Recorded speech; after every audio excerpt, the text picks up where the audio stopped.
Hey guys, good morning. कैसे हो आप सब? आई होप कि आप सब एकदम से सही सलामत होगे। तो दोस्तों, आपके लिए कुछ थोड़ा सा सरप्राइज़ होगा कि भाई इतने अंधेरे में मुझे क्या लग गई है जो मैं ब्लॉग शुरू कर रहा हूँ। तो अभी बजे सुबह के 4:30 और मैं निकल रहा हूँ क्लास में। 5 बजे क्लास होती है। तो उससे पहले क्या क्या काम होता है वो भी मैं दिखाऊँगा जब हम क्लास स्टार्ट करते हैं, स्पेशली मेरे लिए। और ये भी आपसे दिखाएगी कि भाई हम योगा टीचर की जो लाइफ होती है वो कितनी ईजी होती है और हमारा जॉब कितना इजी होता है और कितना मुश्किल होता है। कई लोगों को लगता है कि हम तो सिर्फ 3-4 घंटे दिन में काम करते हैं तो बस हमारी तो मज़े है। तो इससे आप देख पा रहे होगे अभी 4:30 बज रहे सवेरे के और मुझे अभी जाना पड़ रहा है काम पे। तो ऐसा कुछ होता है। और देखो, रोड भी आपको गीली गीली दिख रही होगी, बारिश भी शुरू हो चुकी है। तो ऐसी आजकल मौसम तो ऐसा ही रहता है, वियतनाम का सिस्टम ही ऐसा है। तो चलिए चलते हैं। सो गाइस, मैं पहुंच चुका हूं अपने योगा सेंटर में के नीचे। गेट खोल के जाता हूं ऊपर और टाइम भी हो गया है। और यहां पर पहुंचने के बाद आजकल मुसीबत ऐसी पड़ी है मेरे को कि जो हमारे क्लीनर होते हैं वो छुट्टी में है अगले हफ्ते तक। अगले हफ्ते क्या, सॉरी, इस हफ्ते के लास्ट तक। और नेक्स्ट वीक से वो फिर से आएंगे। तो उनका काम भी भाई खुद ही करना पड़ता है, तो इसीलिए जल्दी आना पड़ता है। अभी अंदर पड़ा खिलारा पड़ा रहेगा, वो मैट वगैरह उठाने पड़ेंगे। जो पुराने मैट हैं उसको चेंज करना पड़ेगा। स्पेशली दोस्तों ये क्यों है, क्योंकि मेरा खुद का क्लब है और मैंने कोई एक्स्ट्रा काम करने वाला नहीं रखा है अपने पास भाई। और अभी इतना तगड़ा सिस्टम भी नहीं है कि भाई हर चीज़ के लिए स्टाफ रखे। तो देख रहे हो ये परसों के यूज़ किए हुए मैट है, ये सारे उठाने पड़ेंगे और इनको रखना पड़ेगा साइड। इनको साइड रख देंगे और यहाँ पर बिछाएंगे दूसरे मैट। तो सबसे पहले ये काम है, बाकी का काम बाद में। आज शायद मेंबर भी कम आएंगे, ज़्यादा नहीं आएंगे, 8-10 ही आएंगे क्योंकि बारिश हो रही है बाहर। मौसम ठंडा है। पता नहीं आपको आवाज़ सही से आ रही होगी कि नहीं, क्योंकि मैंने मास्क भी दो पहन रखे। तो चलो मैं करता हूँ ज़रा अपना काम, फिर आपसे बात करते हैं कंटिन्यू।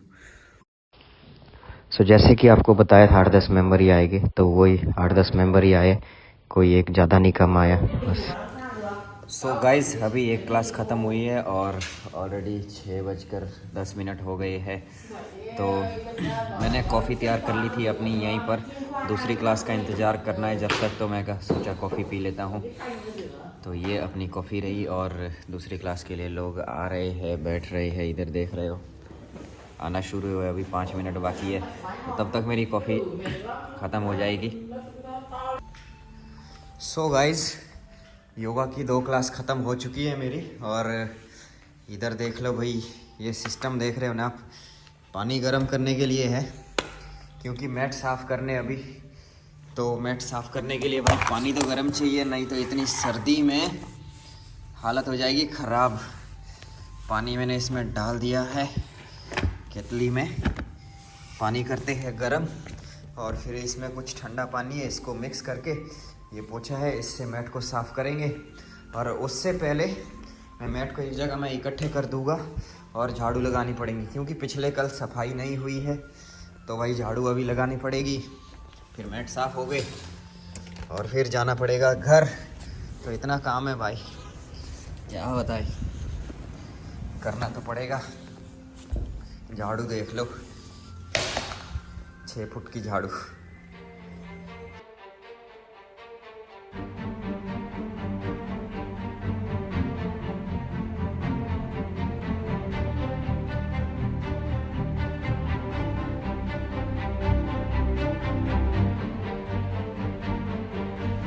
सो गाइस, फाइनली अपना काम हो चुका है ख़त्म।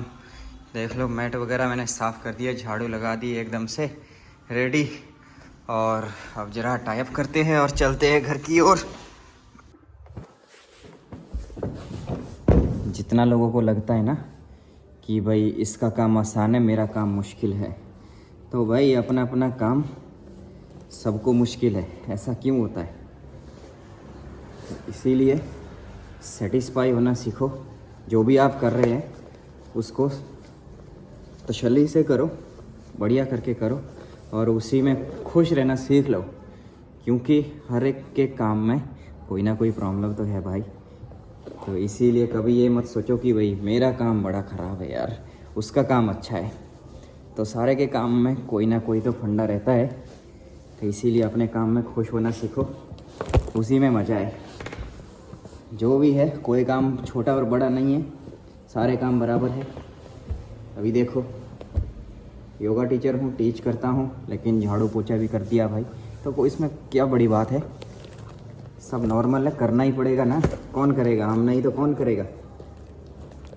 सब काम बराबर होता है, कोई काम छोटा बड़ा नहीं होता है। तो चलिए, अब ये दो मास्क पहनने पड़ रहे हैं। क्यों?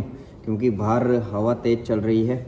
ऑलरेडी देख रहे हो ये ओठ फट चुके हैं, और ज़्यादा ना फट जाए, इसीलिए 2 मास्क से हवा क्रॉस नहीं होगी। नॉर्मल तो एक ही लगाता हूँ, अभी 2 लगा दिया है मास्क, और गले के लिए भी, ताकि थोड़ा वार्म रहे। ऑलरेडी मेरी तबीयत ख़राब हो चुकी है, गले में खराश सी हो रही है।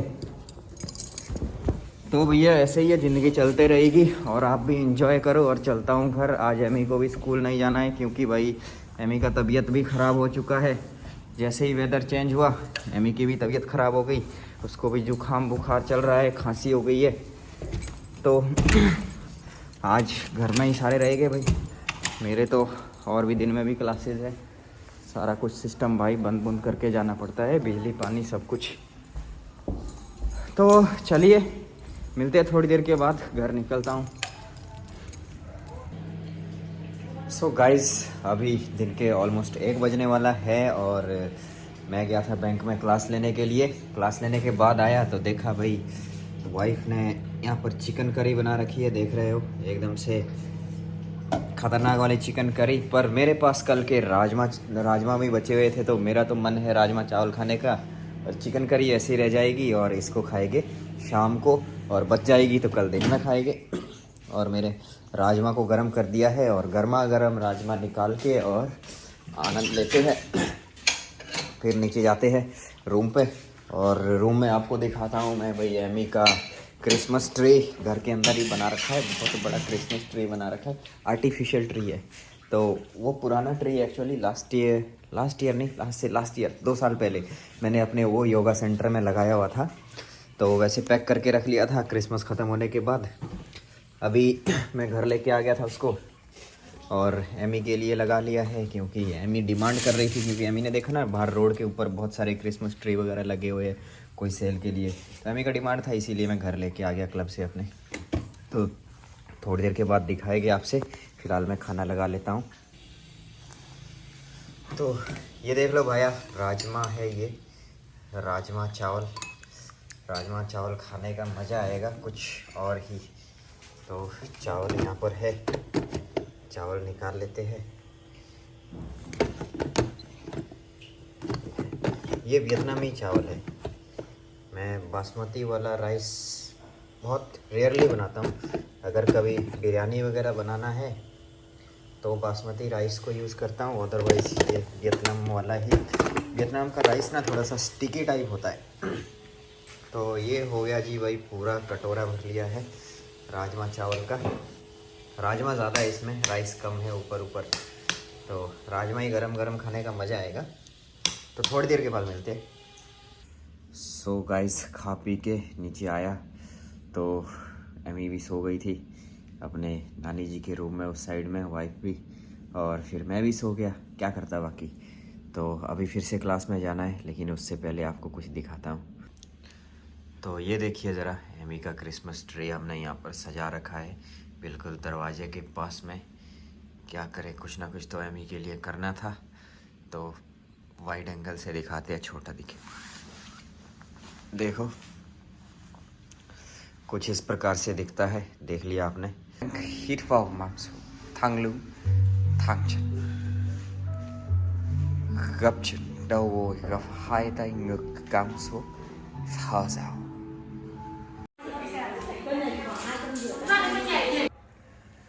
सो गाइज़, आज की दिनचर्या हो गई है ख़त्म। अभी मैंने 5:30 to 6:30 की क्लास ख़त्म की है। अब तो 6:45 हो गए। अभी तक लोग यहाँ पर बैठे हुए थे, गप्पे मार रहे थे और चले गए। और मेरी एक क्लास और होती थी 7 से 8 बजे, और किसी रीज़न के कारण आज बहुत सारे लोग बिज़ी है, 3-4 लोग ही थे, तो उनको मैंने मना कर दिया, भाई मैं क्लास में नहीं आ रहा हूँ, तो उस क्लास को मैं रिकवर करूँगा आगे कभी बीच में। तो आज के लिए वो क्लास कैंसिल कर दी है, क्योंकि तबीयत भी ख़राब है। अगर तबीयत ठीक होती तो मैं चला जाता। यहाँ से 7 किलोमीटर जाना पड़ता है बाइक में, फिर ऑलरेडी जुकाम सा हो रखा है, तो हवा वगैरह ठंडा, तो इसीलिए वो क्लास कर दी कैंसिल। और अब चलते हैं घर की ओर। और अगर आपको ये ब्लॉग अच्छा लगा है तो लाइक शेयर ठोक देना, कुछ ब्लॉग को करो ज़रा वायरल कर दो ज़रा एक बार में। मिलते हैं नेक्स्ट ब्लॉग में, तब तक के लिए बाय बाय।